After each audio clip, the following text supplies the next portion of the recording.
My name is Professor Douglas Belmore.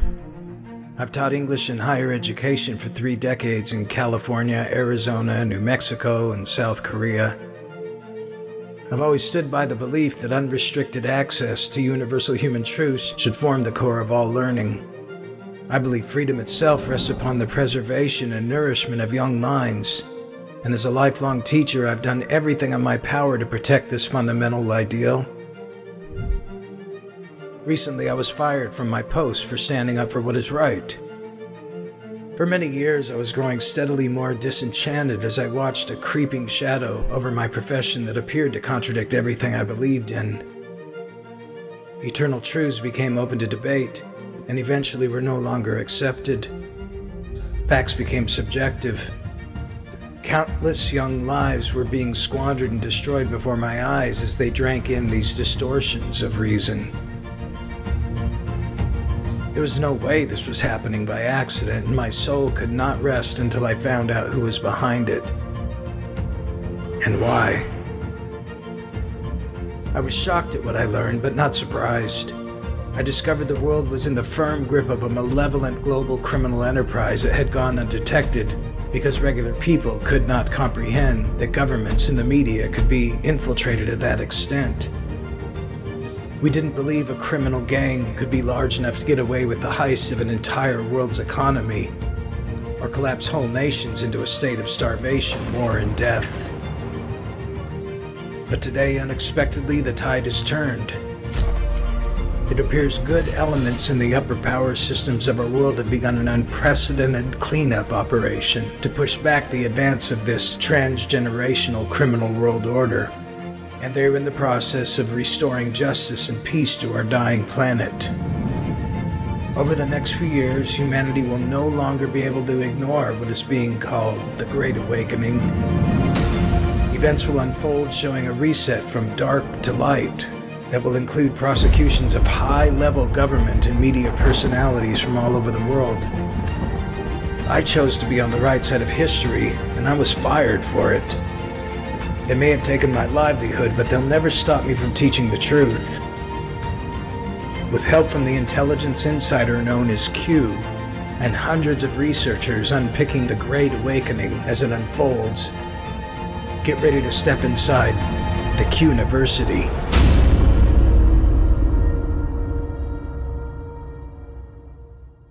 Welcome to the Qniversity. Here we'll be discussing the globalist world order. I'll try to avoid all cliches, all things we've heard over and over and over that have put us to sleep. Their ultimate goal and vision is beyond my understanding because I don't understand pure evil. How does one understand the orchestration of 9/11 and such events? It's my understanding that their ultimate goal and vision is to wipe us all out, okay, and to destroy everything good and to be the few remaining elites that survive.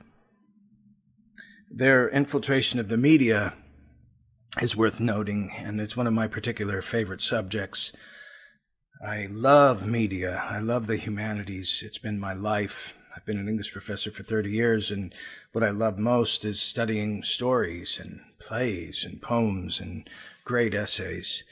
I love the way people communicate with one another. Media is the plural of medium, and here you are over there, and here I am here, and the medium I'm using to communicate is the internet, is this video. It's my favorite subject in the world, and these people have infiltrated all media and have taken over all media. It's an absolute wonder that Q could find the boards that Q is posted on and could post freely without any interference from our enemies. And we do have a common enemy. They're opposed to all decent human beings who want to go on living their lives peacefully. Operation Mockingbird is something that means a lot to me. If you don't understand what that is, after World War II, the bad guys started an operation called Mockingbird. What does mockingbirds do? They repeat, they repeat, they repeat. And as Saul Alinsky said in his Rules for Radicals, if you repeat something often enough, it will become the norm. General Flynn told us to know our enemy. And that's why I studied a little bit of Rules for Radicals, so I can understand what our enemy is up to. According to my notes on Rules for Radicals, number one, they want power. They want the enemy, us, to think that they have more than they have. They're that guy in The Wizard of Oz hiding behind the curtain, playing games with us all. They said to ridicule. Saul Alinsky says in his books Rules for Radicals to ridicule your opponent, and we can see how Operation Mockingbird has used the mass media, the late-night television shows, the Stephen Colberts and the Saturday Night Lives to ridicule all opposition. And if you don't take this very seriously, you should, because you can think back to the 1980s when we had the satanic panic in the church lady on Saturday Night Live. And we were ridiculed because we questioned whether or not children were being harmed in preschools by Satanists. We're going to talk about their tactics of MKUltra. If you don't know of MKUltra, I'd like to discuss some of that with you. I have a wonderful note here. Can I show this to you? Look how old this is. It's an email from some time ago, nearly 10 years ago, when I was first red-pilled. And it was written to me by Kathy O'Brien. Kathy O'Brien wrote a book of her experiences with MKUltra, and I read her book and several others about 10 years ago and was first red-pilled. She wrote to me, "Wow, Douglas, thank you very much for helping spread the word of mind control. Knowledge is our only defense against it, and you are arming many others with truth that does indeed make us free. You really lighten my life with your kind, thoughtful sentiment, peace and freedom." And I kept this thing for the last 10 years. It's so battered. Thank you, Kathy O'Brien, for that. She said, our main tool in fighting our opposition is knowledge. And Q says the same thing. He tells us constantly to think logically and to use reason. The bad guys love pathos. They love emotion. And so they'll play with our emotions, with false flags at school shootings, things like this, because people get very emotional and they don't think anymore. But Logos rules over pathos, yes? In the beginning there was Logos. In the beginning there was the Word. In the beginning there was Jesus Christ. Premise number one with me at Qniversity is that we're in a battle between good and evil, and Jesus Christ wins. So nearly 3,000 years ago, Solomon made some very unwise choices.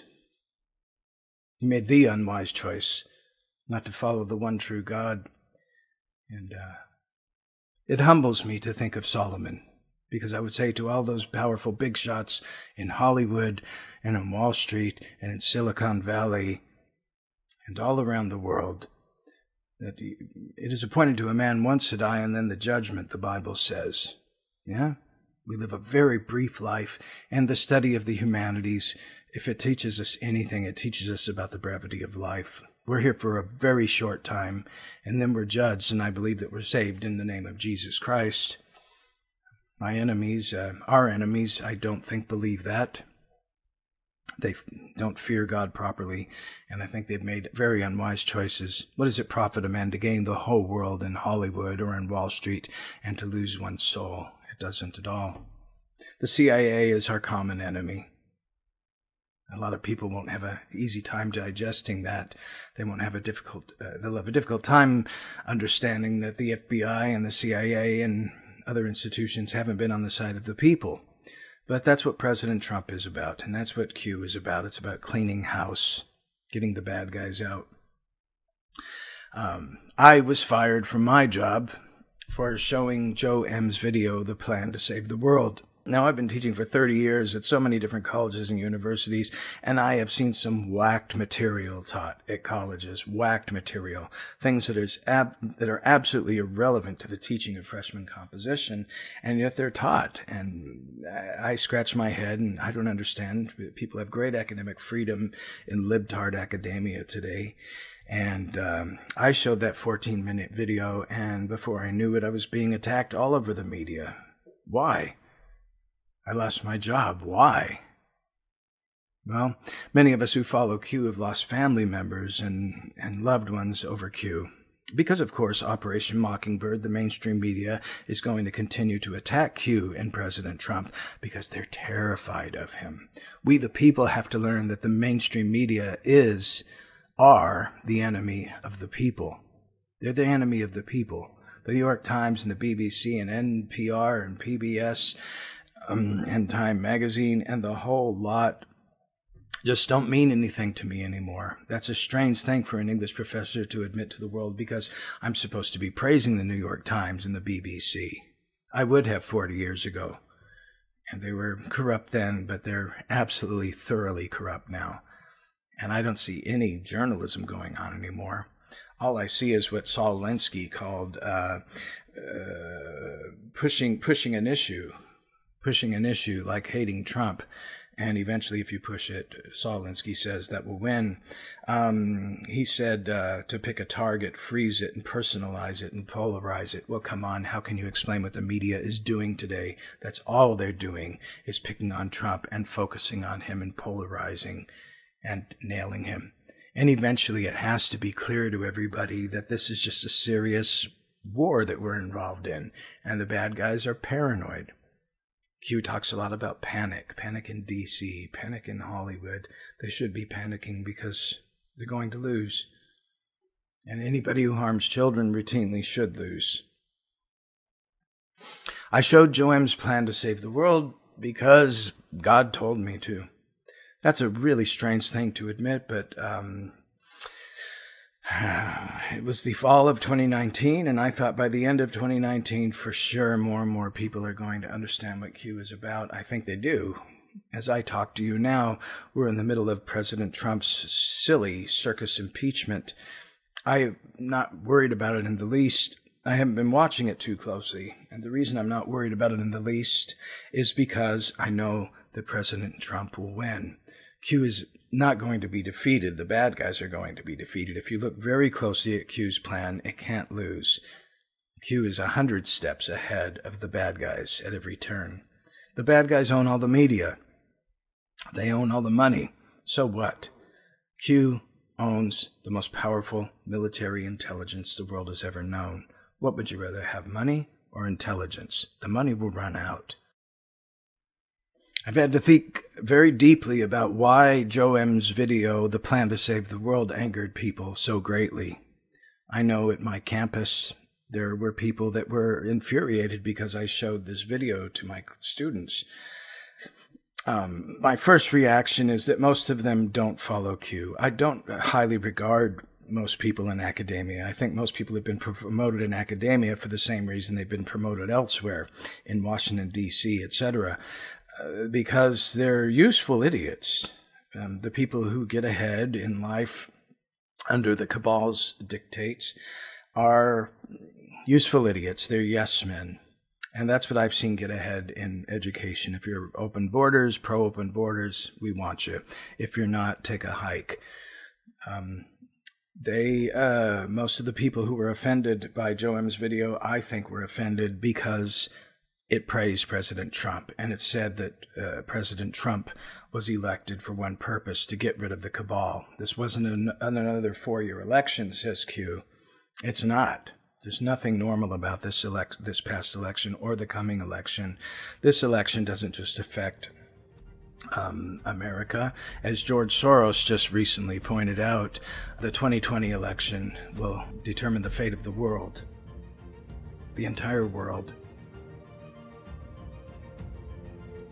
I lost my livelihood trying to tell the truth. I did not choose to be anonymous in speaking out about Q, so I ended up becoming a casualty of the war for our minds and the globalist agenda to suppress the truth. I am not a profiteer. I'm just a teacher who nobody will hire, all because of my decision to speak out against a hidden establishment that has kept us in a state of bondage for longer than I've been alive. At the same time, I refuse to be a victim or a charity case. I am a teacher, and I want nothing more than to continue my work in waking people up from their slumber and to put in the sweat to achieve that end. Patriots of the Great Awakening have been so compassionate for my plight, but now it's my turn to give back and make sure these generous donations are put to work to reverse decades of globalist programming that has brought humanity to its knees. Enroll in the Qniversity now by hitting the subscribe button, and follow me on Twitter at the Qniversity. And please donate to keep this important channel going. Thank you.